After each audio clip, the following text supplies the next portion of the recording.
Hi everyone, welcome back to Disability, Community and Healthcare. In today's video, we'll be getting into the process of becoming a successful disability and community support worker. Whether you're just starting out or looking to enhance your skills, this step-by-step guide will help you navigate the path to a rewarding career. Let's get started. Before jumping in, it's important to understand what a disability and community support worker does.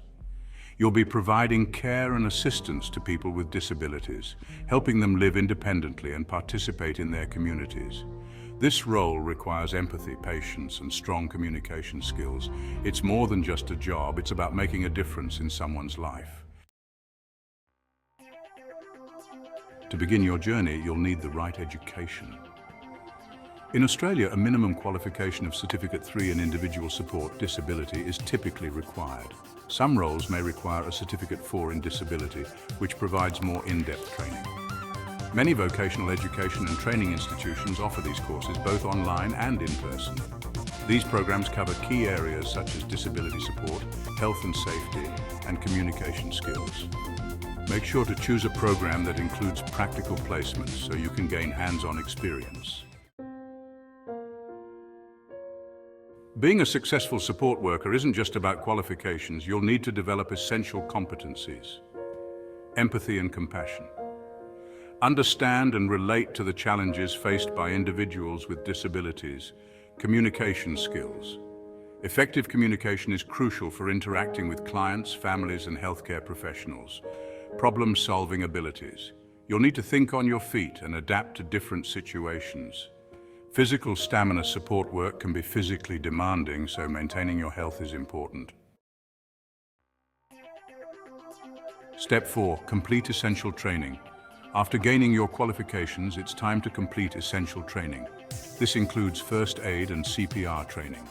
Many employers require current first aid certification. Manual handling.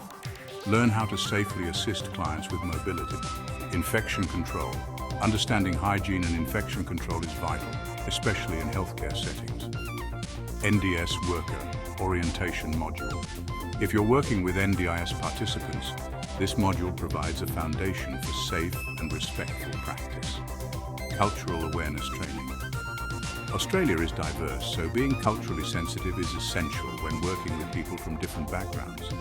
These certifications not only make you more employable, but also ensure you're well prepared for the responsibilities of the job. Step 5. Gain experience. Experience is key to success. After your education and training, seek out opportunities to gain experience. Volunteer in community programs, take on internships, or start with entry-level positions. Real-world experience will enhance your skills and build your confidence.